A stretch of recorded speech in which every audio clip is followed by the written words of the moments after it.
Hi, happy Thursday. So glad that you guys are joining us. If you're just coming in, I'm Jana with Northwest Cider Association. This is our Meet the Maker at Home series.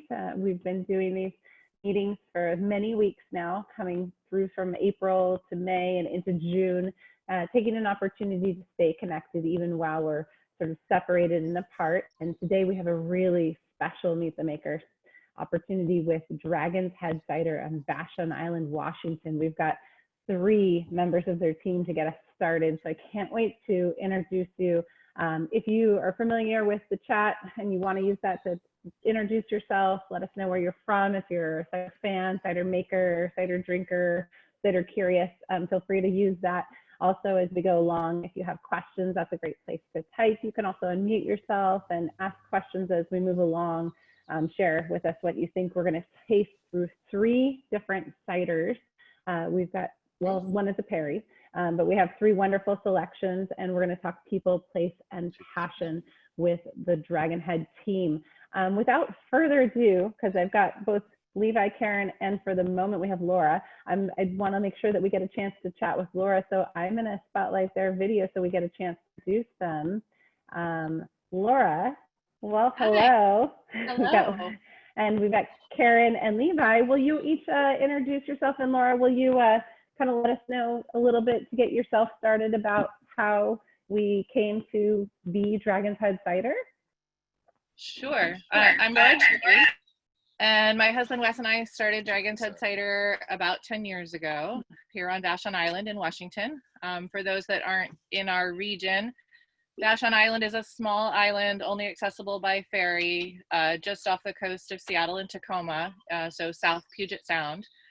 And first, before I really go into more information about Dragon's Head, I just wanted to thank you, Jana, for hosting this today, and the Northwest Cider Association for putting these together. It's really a sort of creative and innovative way to share cider and our product with folks during these weird times. So thanks for that. Thank you. Yeah. So we're here on Vashon Island. Right now we're sitting kind of at the edge of our orchard. So we have a 30-acre property here. About 8 acres of it is now in apple and pear trees that we use for all of our products. About 75% of what we use comes out of our own orchard. And this is an orchard that we started planting about 10 years ago when we moved here. We moved from Seattle, so it wasn't that far from home for us when we got started. We live here now, and we have the facility right next to the orchard as well. And what did you wanted me to cover a little bit about how we got started, or what? I do, but I also feel like we should drink some cider. So will you tell us what we should drink first? Let's open a sparkling Perry first. Okay. So we're starting with the sparkling Perry. This is an all pear blend. That's what Perry means. This is method champenois Perry. So it's a way of production to champagne, and it's made with some seedling pears from Vashon, some English Perry pears, Taylor Gold, and 2017 harvest of pears that went into the bottle for secondary fermentation, and we disgorged it at the beginning of the year. Beautiful. And we're gonna open it really in a special way, maybe. Levi has a large knife. We're not totally committed. Safety first. And I'm Karen, and this is Levi. And actually, I'll save my introduction if I have both eyes after this. While Levi sets up to open this bottle, I do want to just take a second to do my introductions of Karen and Levi quickly, because they're a couple of pretty amazing individuals that are a part of the Dragon's Head Cider team. Karen has been with us for 5 years now. She started out in our tasting room here when we first opened that. You can keep working on getting the I'm ready. Oh, you ready? Oh, okay. Then I'm going to pause for a second. He's going to move. I recommend it. So I loosen the top. Some champagne people recommend that you do that. I've been They've more evacuated. successful. What's that? They've evacuated. They've like left the area away around from you. Yeah. We Carry trust on. him, but I have been getting better, but so I'm looking for, and I don't recommend to do this at home at all, whatsoever. I'm looking for a seam. I'm going to aim that up and hit that spot with my knife.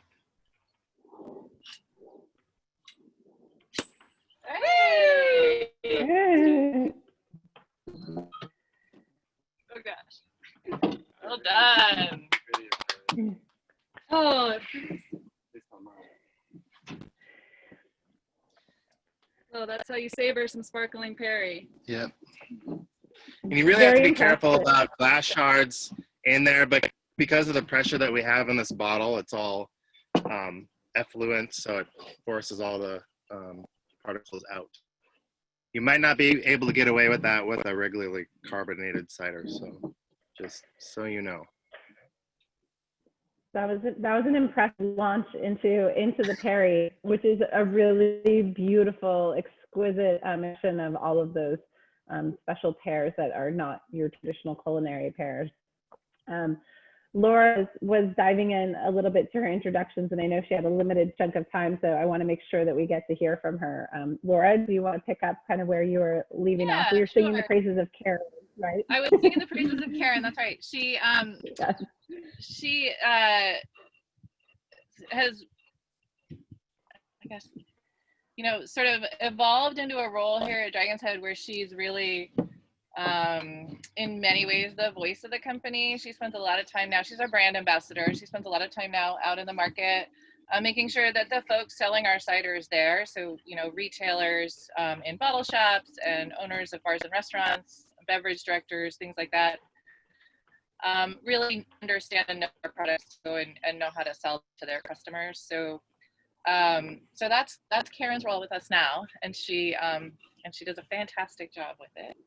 And Levi's been with us now for a little over a year and is our production manager and Cidermaker now. So we're super happy that he decided to join us. He originally joined as a cider making intern with us, and quickly demonstrated that his level of interest and knowledge and passion around cider was far above the internship level. So we're pretty stoked that he decided to stick around.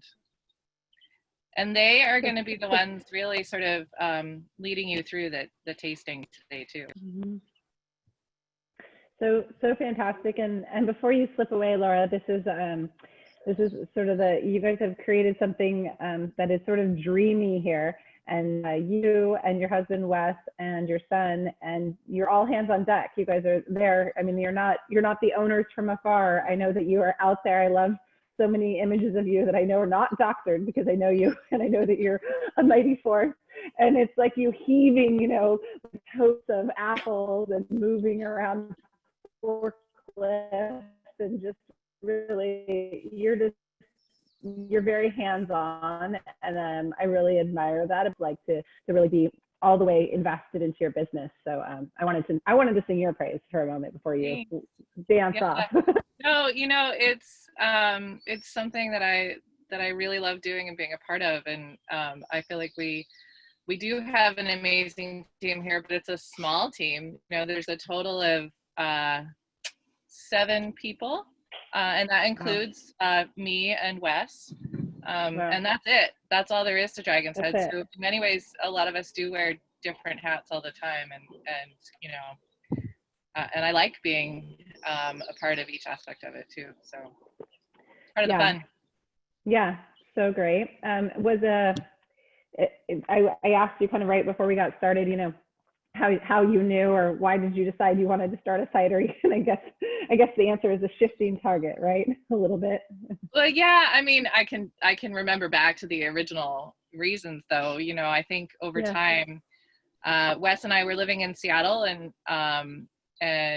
our son, who's now 12, had just been born, and that's a real life-changing event that makes you think about what you want to do with the rest of your life and how you want your kids to grow up, and so I would say that's what played one of the more major roles in us, making a pretty significant change. But beyond that, we had sort of started to become fascinated with the apple. I think a real key piece to this story is we both read Michael Pollan's book, The Botany of Desire, and there's a chapter on the apple in it that's really fascinating. I recommend the book. And after reading that, we were seeking out these different apple varieties that we could find anytime we went to a farmer's market, and there was somebody selling ones that we had never heard of. And so that started, fascination with that fruit in general. And then, one thing led to another, and we were fermenting carboys of cider in our kitchen in Seattle and making arguably a lot of terrible cider. But we decided to learn more about it and really invest some time and energy into figuring out how to make good cider.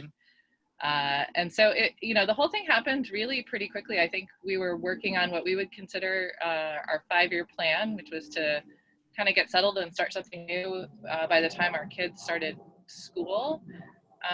But it turned out that really once we had put the vision together for planting an orchard and starting to make cider, we had moved to Vashon Island about 6 months after that. So it was, we knew we'd hit on what we wanted to do and kind of went for it. When you're in alignment, sometimes the things start to come together, huh? Yeah, that's right. Beautiful story. I love that. Thank you, Laura. Karen, can we, unless Laura, is there anything else that you want to share right off? So we No, I was just going to say I do need to take my leave, but enjoy the cider. And I guess to all the folks that are out there listening and tasting the ciders with Karen and Levi today, know that we're also a really accessible company. And so if you have follow-up questions or you're curious, reach out through our website, because we'll always reply, and love it when people are interested and curious enough about our ciders and what we're doing to really reach out and ask those questions. So that's beautiful. Yeah, thank Cheers. you for making yourself accessible. Cheers. Cheers. Yeah, I'll take a little more with me. That's right. And for the walk back to the house. It's perfect. Yeah. And the end of their day, bottling, right? You guys have been at it today. Yep. So I'd love to hear a little, will you guys take us a little bit deeper into your own journey? Karen or Levi, does one of you want to start? Will you tell us a little bit more about more boring than Levi? And just in case, I don't know if everybody saw, but we had started on the sparkling Perry. So yeah. Catch up if you're not there. Yeah, and either now or when we get to you, or feel free to add in, any other notes or things you want us to notice about it, because it is a really exquisite bottle, and I know that there's a lot more that we could delve into. So, yeah. Yeah, my journey with cider started, I kind of fell into it. I was working a few different jobs, very part-time. Met Laura, she was looking for someone to open the tasting room, which was about 5 years ago. So I was her first employee on the kind of front of house side in the tasting room, 1 day a week on Saturdays, and doing a handful of other things. Was getting certs for EMT and firefighter, something else that I do, and doing all these things at the same time. Slowly started doing more and more with Dragon's Head, and a couple years ago, I dove all in.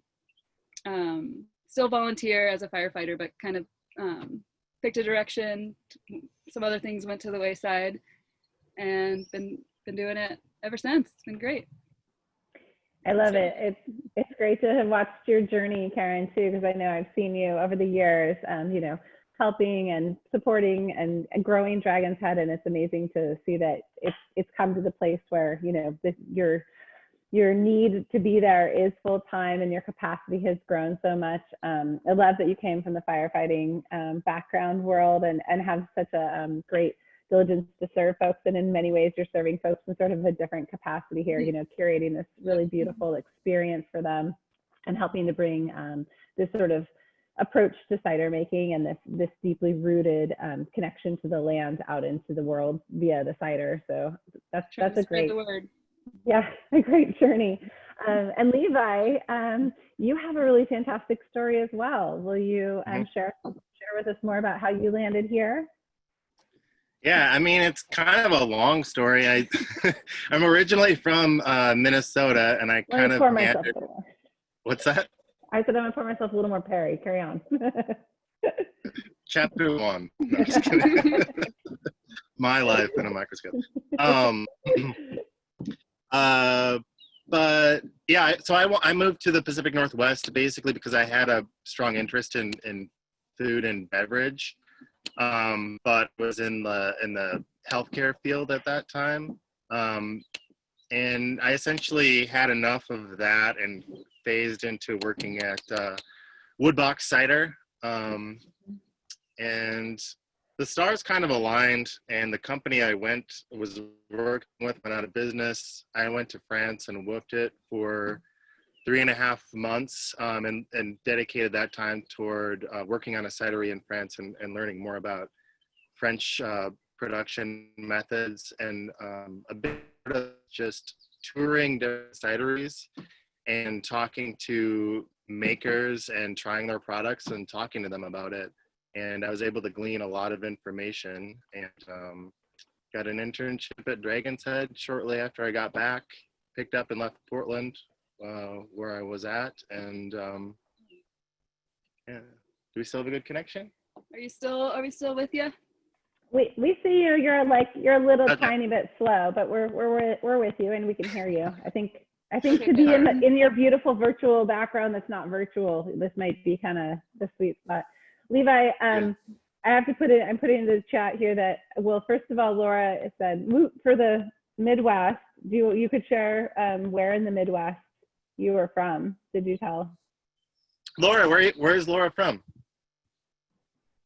I'm from Chicago, and I'm actually here. So I used to live in the Northwest and moved back home to Chicago, and still took all of my love and passion for Pacific Northwest cider with me. So yeah. Awesome.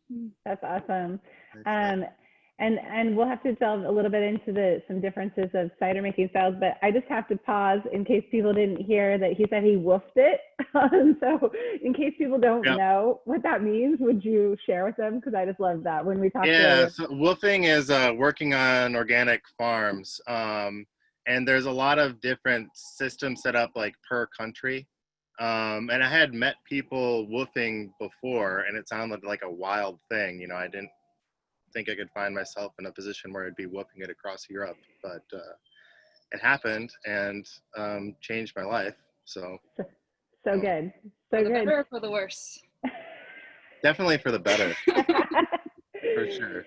And so you got a really firsthand in-depth exposure to cider making in France, and Val and Chris and we all want to know, what is the difference in your experience here with cider making in France versus here? Just, maybe you could talk to us a little bit about the differences that you've experienced.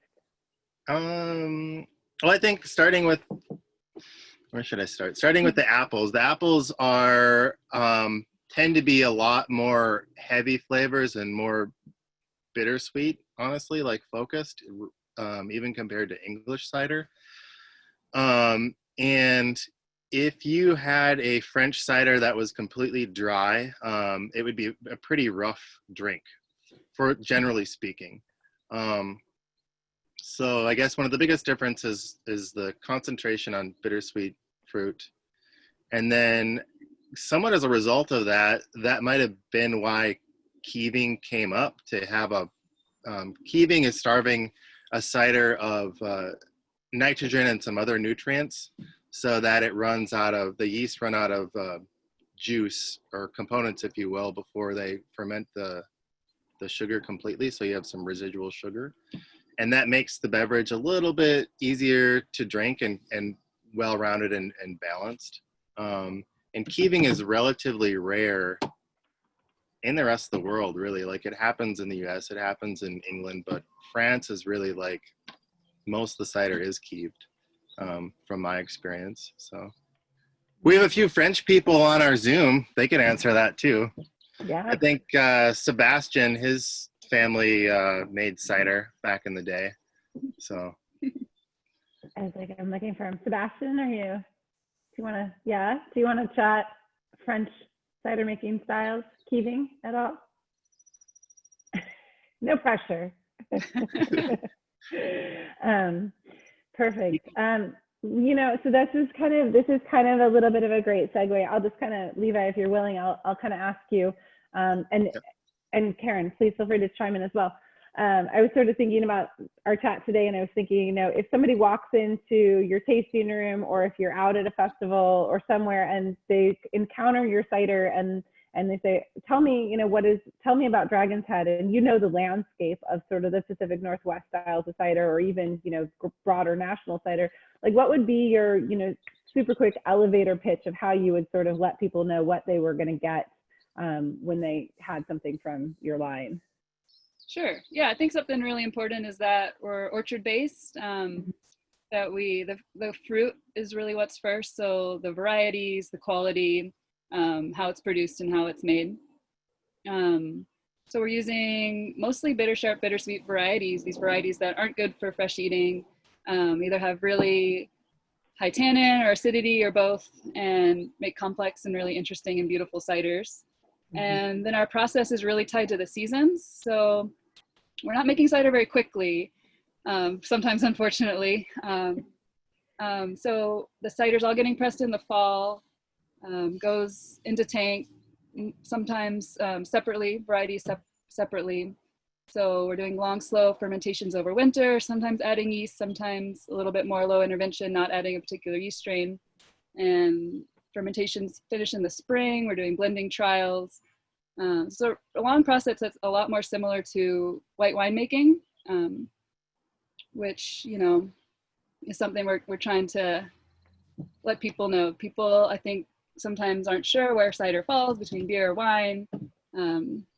So that was my quick elevator pitch. That was pretty long, but if Levi has something to tag on to that, we have a captive audience. Yeah, I'll let him.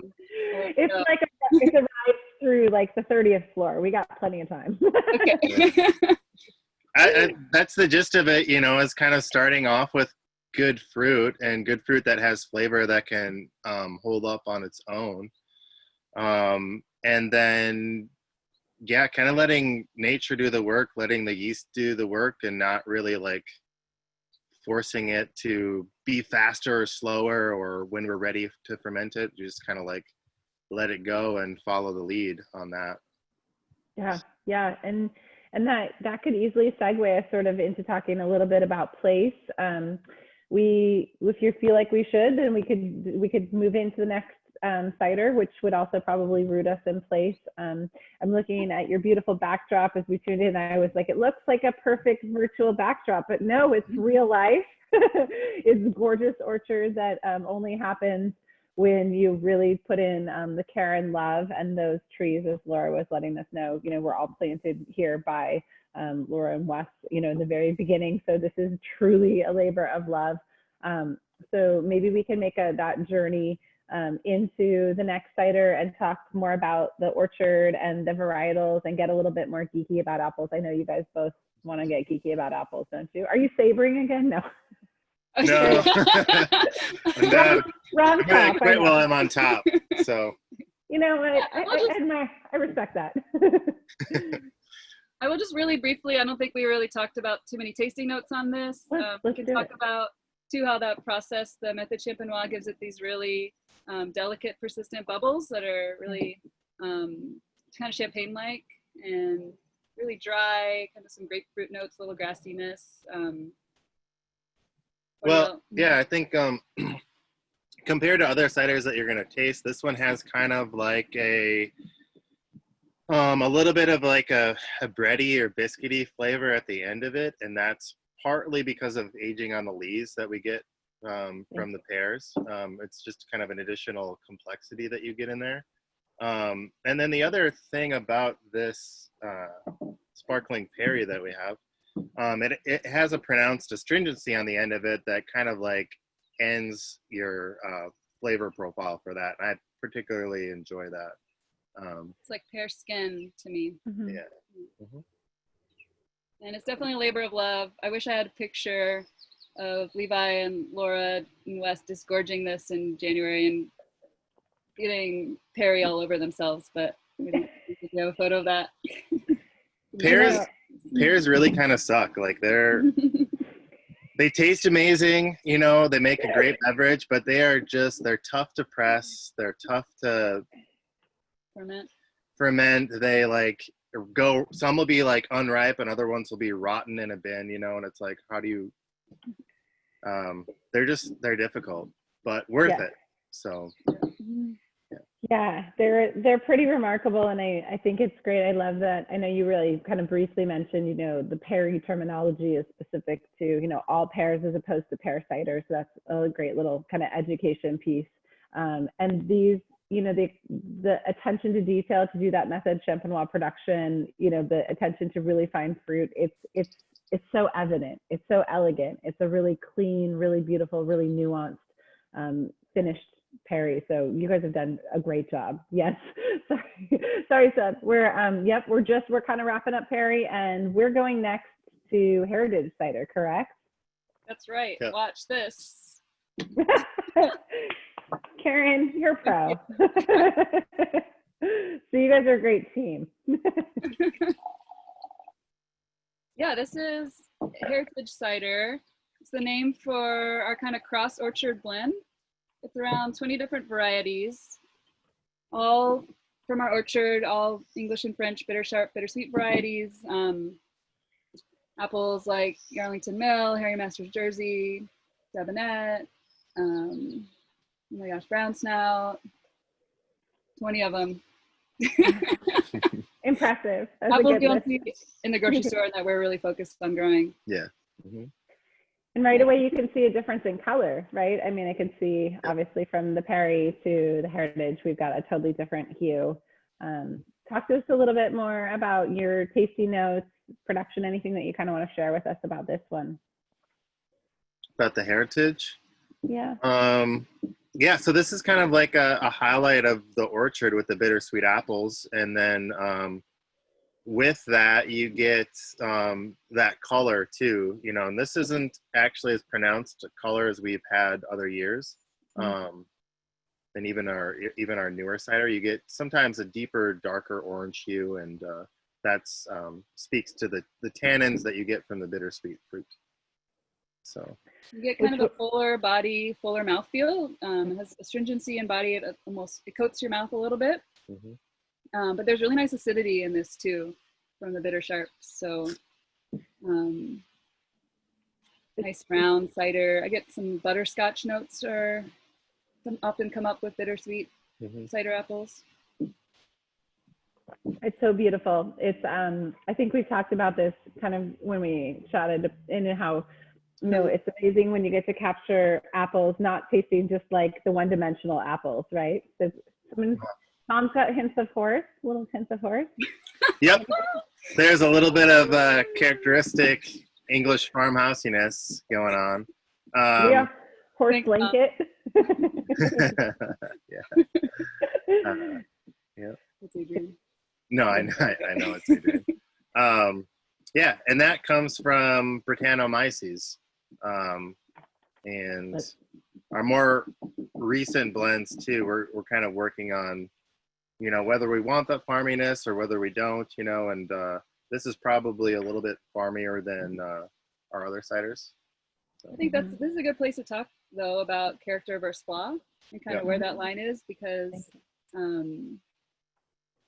too much of something like a horsiness could be considered a flaw, but in the right amount, you're adding character and depth.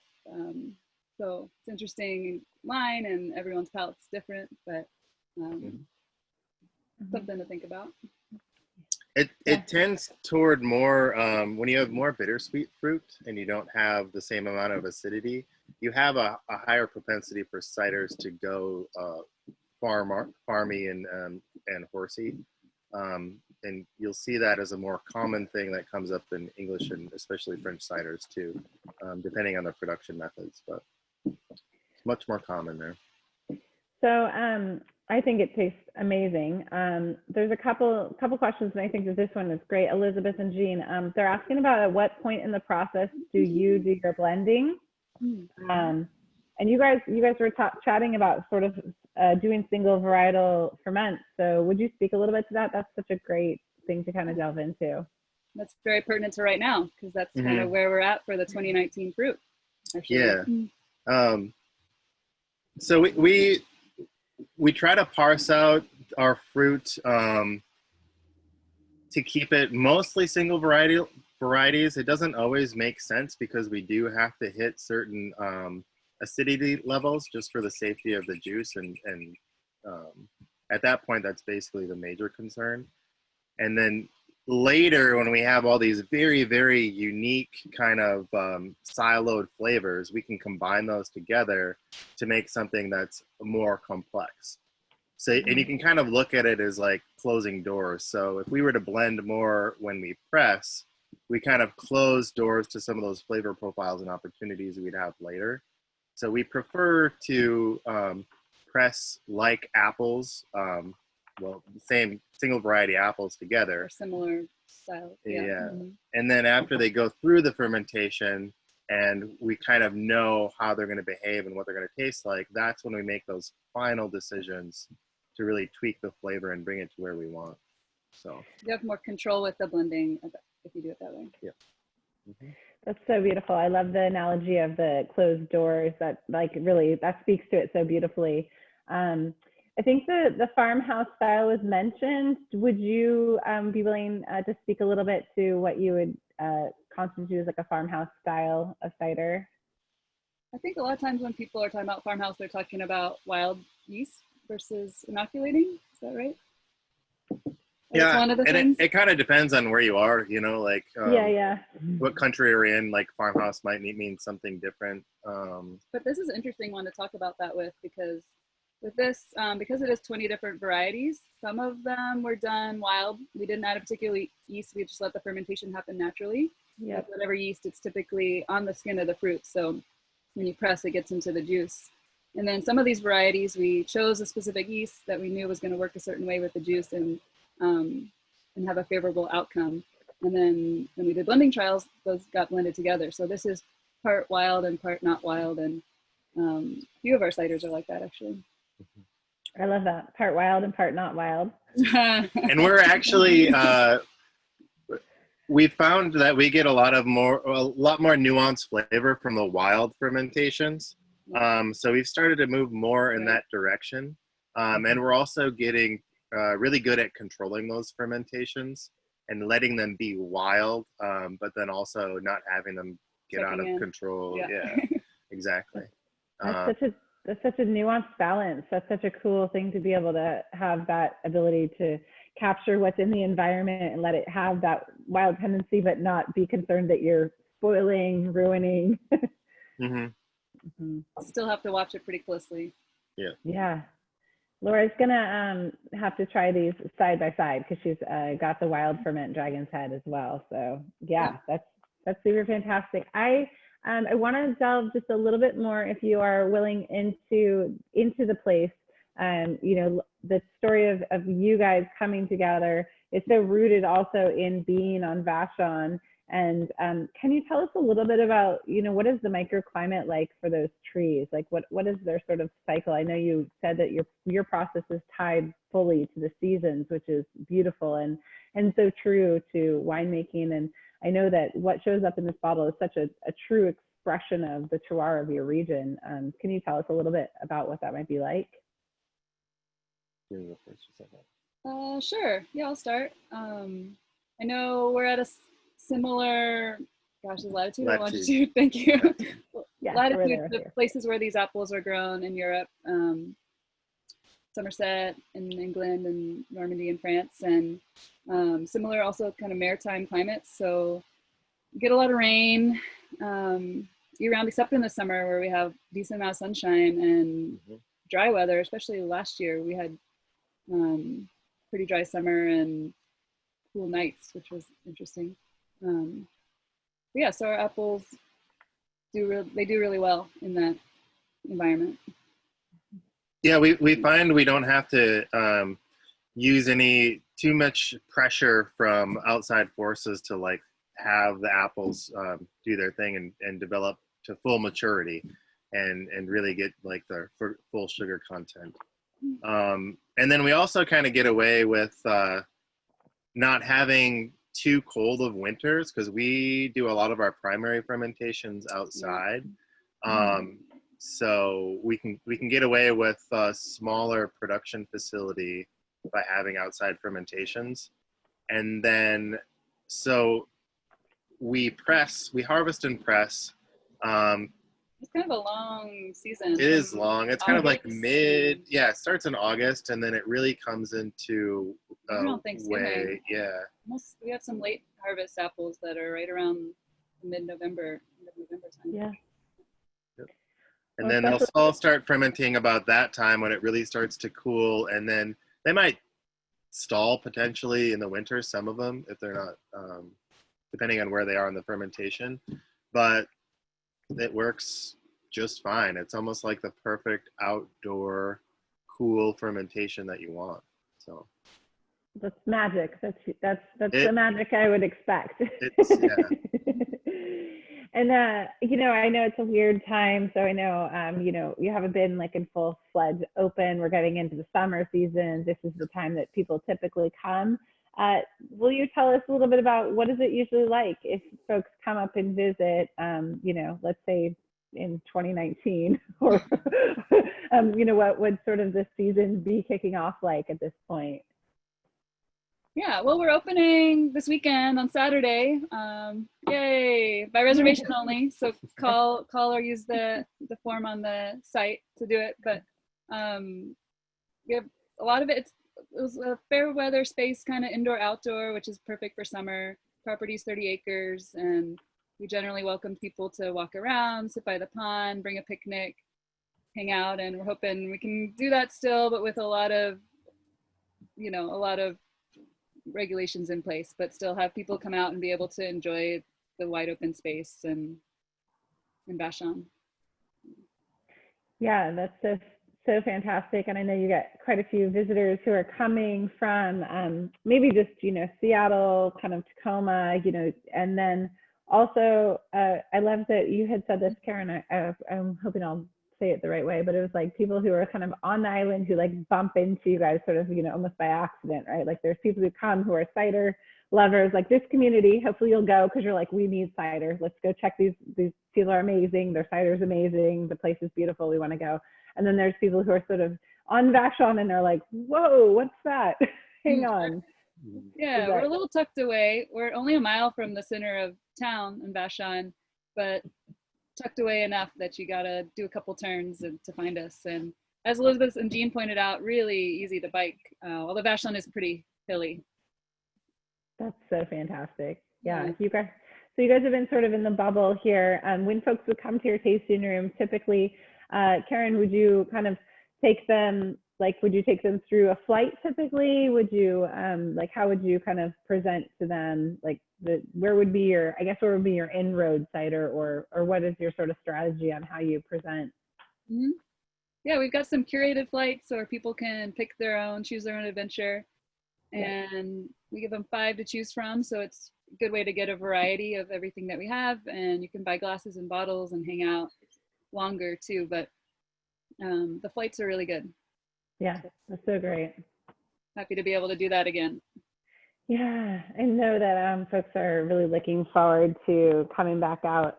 Elizabeth, and Jean, good for you guys. You're biking to earn that cider. I agree. my husband's a big biker. He would 100% be in favor of that. Like, we got to bike to earn it, right? It's the, you know, it's the like pot of gold at the end. So, yeah. Oh, easier from the Tacoma side. But how many folks have been there? Have folks been out to Dragon's Head to visit? Yeah, you got a couple thumbs up. Yeah, such a beautiful part of the world. So thank you for letting us visit you virtually. Yeah, super dreamy, Emily. Yes, for sure. It's a 10-minute ferry ride from Tacoma. It's not that far. No, so close. And I love it, Mom.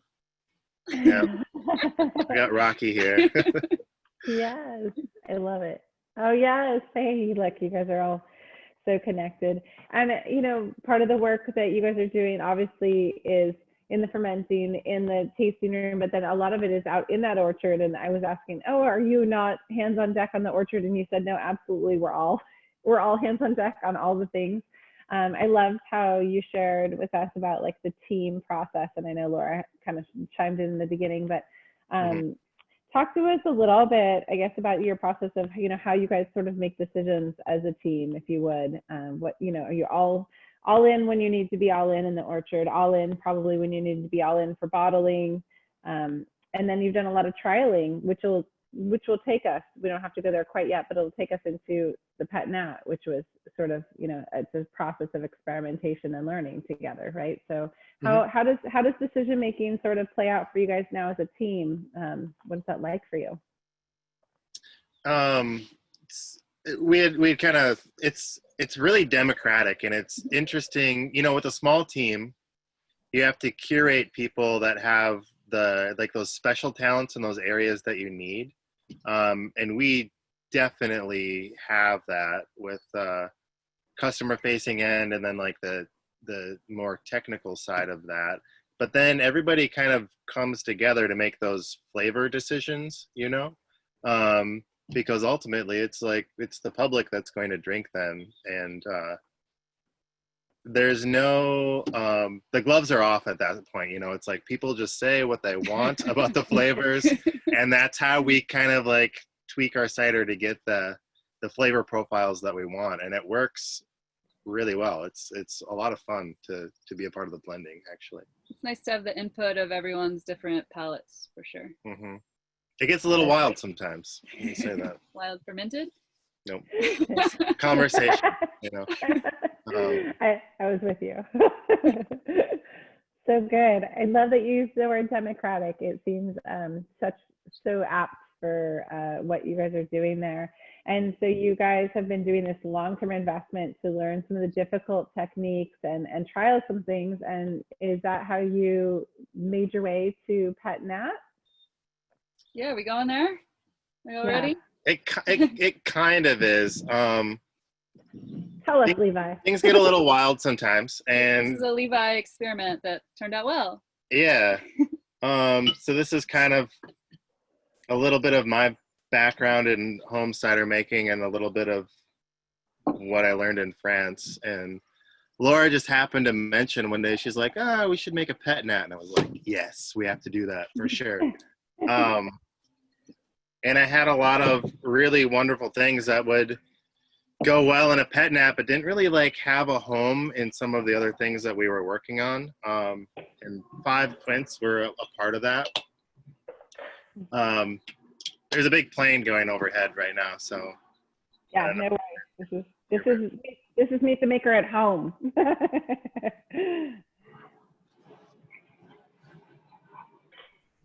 Can you still hear us? No, you're. Yeah. So you'll talk us through, I'm sure you'll tell us what is a pet nat. Tom's wondering about quints. Pet nat is short for Pétillant Naturel. And what it means is natural bubbles. But in the context of cider, what it means is it's essentially method ancestral. And I think a lot of people will add their own definitions onto what pet nat should be. But it's really not that well defined apart from it being natural bubbles, from my understanding. And what method ancestral is basically, it's a bottle condition. So you get the bubbles in the bottle, but then you don't disgorge it like you would method champenois or sparkling perry in our case. So method traditional, I should have said, actually. Yeah, or either. Yeah. The same. All apple, right? 100% apple. This one? No, so I had a lot of fun with this because I kind of dabbled and took what I needed to make the flavor profile I wanted. So let's take a sip first. And oh my gosh, it's so beautiful. So you've had a few folks who've already, they were like, we've got this early. Morgan, yes, you popped this one early. It is excellent. Elizabeth and Green, yes, delicious. Yeah, Elizabeth, if they don't have it, they're drinking the Columbia crab apple because we sold out. Yep. Sorry about that. I'm sure it's also delicious. So I wanted, there's island pears on there, and island pears are really, really astringent pears. There are these old trees that are on the island. They're like estimated to be 70 years or older. So they're pears from Vashon, but not from our orchard. They're pears that we Scoop them up out of gather. people's backyards. We get a big long pole, 30-foot trees. We have permission. Just want to say. Yeah, we have permission. We go and like knock them out onto tarps and scoop them up. And that's really like where our astringency comes from. And then also some of that color in here too. It's a little peachy almost. A little pearly and peachy. And a lot of that comes from those island pears. So pretty. Yeah, we've got a few dragon's head pears in there, but it's mostly apples and then a little bit of quince. We have this quince tree that's growing off on the side, and we thought we'd press those too. Had a quince tree when I was in France, and it's amazing. It's kind of like that deep honey flavor that you get from quince. The bold aromatics too. Yeah, really bold aromatics. And I'm hoping to work more with that fruit in the future, but we'll see. Tom called it. It is so good. We all love it. Right? It's pretty cool. Yeah, really cool. And it's, I think, interesting because, you know, we talk a lot throughout these sessions about sort of the cider revival and this idea of, you know, the cider making becoming more robust. We're talking Pacific Northwest really specifically. We can see this also, you know, trending across the nation, but you know, we look at the cider additions have been kind of a lot of the places where we see people, you know, like here we're adding this in again, but it's really amazing to, I think, see the different techniques, you know, within even the flight of 3 ciders, we've seen, you know, some very different techniques in cider making and how they really play out. I think, you know, you guys do such an excellent job of getting a really not into the apples making sense, but I really like take the apples and do some different and pears and do some different production techniques with them that both have a rooted, you know, history and are sort of being revived, right? Yep. In an innovative way. This is new, I mean, right? that's the cool thing too is like, what's that? I was just asking how new this one is, but please carry on. How new the pet nat is, or the method, or the cider that we produced? Your cider, the release. Yeah, this is the first cider we released from the 2019 fruit. Yay! Yeah. Fantastic. Yeah. So good. And this is a. Sorry, go ahead, Levi. Oh, sorry. Yeah. There's a little bit of a delay, so it's hard to tell when you're talking about it. I didn't mean to. He's not a jerk. Yeah.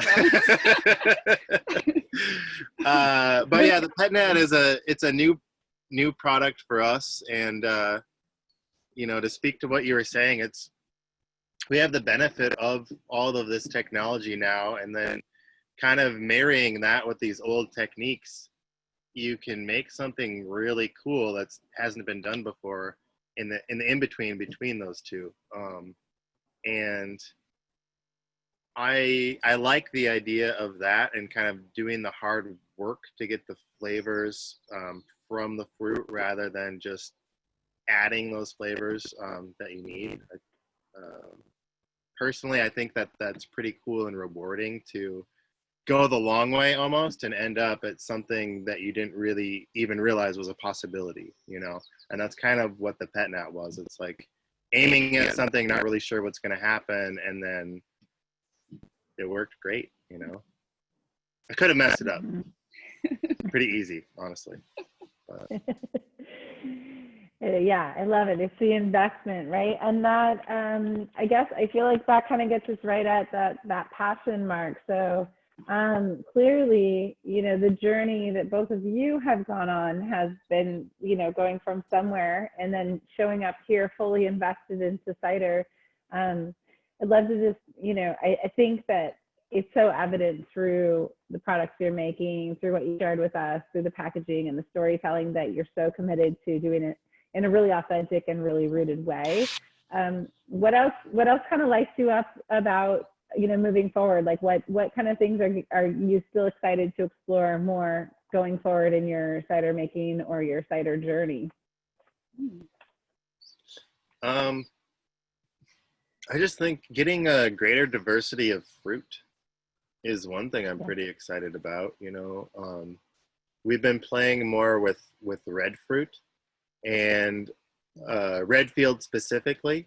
And not only is it obviously red compared to, I wish I had a glass, but it's pretty bright red. And then apart from that, the color, you have strawberry and these watermelon flavors, which seems weird to say because it's red. But even doing a blind tasting, like, it does actually have those flavors, and like those are flavors you don't get with grocery store apples. It's like we can get pineapple flavors, we can get cantaloupe flavors, and there's just a really wide dimension that we can turn into a bottle. There's a lot that you can do with good quality fruit. Yeah. And yeah, as our orchard's coming more and more into production, we're getting really better yields, and our pear trees this year was pretty exciting. We had really great yield of estate pears. Yeah, I think there's a lot more to work with every year, which is exciting. Yeah, it's kind of, we're growing with the orchard, and it's kind of, it's the beginning for us a little bit. Wes and Laura had been at it for a while, but even the orchard itself, is just kind of getting into the boom, which is pretty cool. So that's so great. I love it. There's a little bit of conversation here about like a lower alcohol content ciders, which is so great. James would love to see more low alcohol bottle or cask conditioned cider like this. Mostly missing from the American market. Yep, Elizabeth and Jean agree. Pet nut, lower alcohol content. Yeah. Do you guys want to chat a little bit about that? The lower ABV, more akin to the French style for sure. When you see a lot of the French bottles lined up, those ABVs are definitely trending lower than the typical Northwest or even national ciders. Yeah, really approachable and definitely tied to the process. Yeah. And just to outline it for everybody, sugar from the fruit is consumed by the yeast and gets turned into CO2 and alcohol. So because with French cider, you keeve it so you still have residual sugar, just like, similar to the pet nat. The pet nat isn't keeved, but it does have some residual sugar from the process. And so that means that we don't get the full amount of alcohol that we could have gotten out of it if we fermented it to dryness. So that's part of the reason why the pet nat is lower ABV and why French ciders tend to be lower ABV. So so bottling for the fermentation's done with some fruit sugar still in the cider, so that it continues to ferment, but then y'all stopped it before it was all the way done also. And so that was interesting because Levi wanted it to go and keep fermenting. It was pretty cold. It was winter. Our production space is kind of the outdoor garage kind of space. So we had one closet kind of taped off with tarps, and there was the pet nut was in there, and the heaters were on, and often I would find myself in there as well, trying to stay warm. And then we were just testing it every, just until you had it where you wanted it to be. For anybody who's interested, technically, we carbonated the pet nat in kegs, and then we could actually measure the progression of the fermentation by a pressure gauge on the keg. So you get various fermentations with bottles and things, but with the keg, we could kind of balance those out and get it consistent. Yeah, right where we wanted it. And it was kind of a cool little thing that Wes and I drummed up. So great. Such a great way to, you're learning and tracking information all the way along there. So 100% helpful for repeatable, right? Like that's sort of the nature of, you know, what this work is. Like you're doing things that are vintage. We've talked about how they'll be different, you know, or they have different pressings. So they'll have different profiles based on the different experiences in the orchard that season. And then you're doing these kind of trials, which you want to be repeatable, right? So you can do it again. So you're learning along the way. Right. It's amazing. Super fantastic. You guys have been so innovative and super helpful and generous in sharing some insight. I know that lots of people just love your ciders and love the story and love to come visit. And I know folks will be excited to come back out when they can. I told you the hour would fly by. We're coming right up to the end of it. Tell us all the places that we can find cider from you at this time. Like we can find it online for sure. Plenty of us have ordered it, and then if you haven't, please do. Or if you have, reorder. They've got some amazing selections online. Where else can we find your cider, Karen? Yeah, in Seattle, we're in grocery, which is still open now. Yay! So PCCs are a great spot, and some Whole Foods, and then in Oregon, the New Seasons markets over there, and then a lot of the smaller bottle shops. So if you're in Seattle, like Teku Tavern is a great one, Bottle Works, Full Throttle Bottles, spots like that. And a lot of those places are doing curbside pickup or slowly reopening based on their size. So great places to check out and support. Yeah, so good, so good. And then you guys are totally Peaks and Pints. Yeah. Yep, you guys, people know where you're at. It's so good. And then you guys are gradually reopening right now. So obviously we'll be mindful if want to come visit to make sure that we're, you know, messaging you and checking in and making that safe and comfortable for you and who Emily has chimed in here. Is our director. We've been excited to do these kind of, you know, innovative ways to touch people during this time. And our commitment is to help connect people, cider lovers, with cideries. And we know plenty of our cideries have really been, you know, working around the clock, being innovative and creative to try to keep their cider sales. So I definitely encourage people to order, pick up, purchase, buy. I'm going to take a week off and Emily is going to be hosting our Meet the Maker with Art and Science, which is down in Sheridan, Oregon, and they've got just a fantastic product line as well. Some really beautiful intersections there between the cider and the art component. So she put the link in here, and it's up on our website on northwestcider.com. And it's the kickoff for Oregon Cider Week. Oregon Cider Week runs June 18th through the 28th. So if you're in Oregon, there's lots of great things. If you're not in Oregon, there's lots of great things because we're really virtual this year. So the OregonCiderWeek.com page has lots of fantastic things that are happening.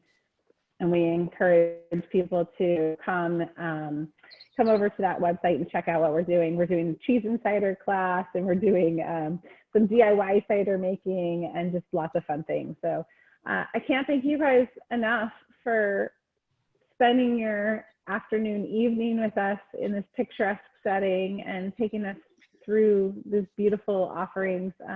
You guys are amazing. Thank you so much for hosting, for having us. We really appreciate it. Thanks for everyone for joining. It's great to see some people outside of who I work with. Absolutely. There's a lot of people on here I haven't seen in a while. We should, host.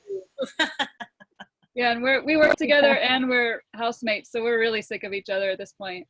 So I'm not. Oh. It's just good. It's nice to hi Armand and Terry and Mom. Sebastian, you count too, but you missed out on the questions. If you guys have more things, you know, I'm sure you can ask these guys. Thank you so much for tuning in. We so appreciate you guys taking time out. I know there's lots going on in the world. It's really heartening and generous and wonderful to see folks tuning in, and we love that you're buying cider and celebrating and learning, and I just thank you. So I'm gonna hold my glass up for cheers, and I'll pause our recording there. So cheers, you guys. Thank you so much. Yep.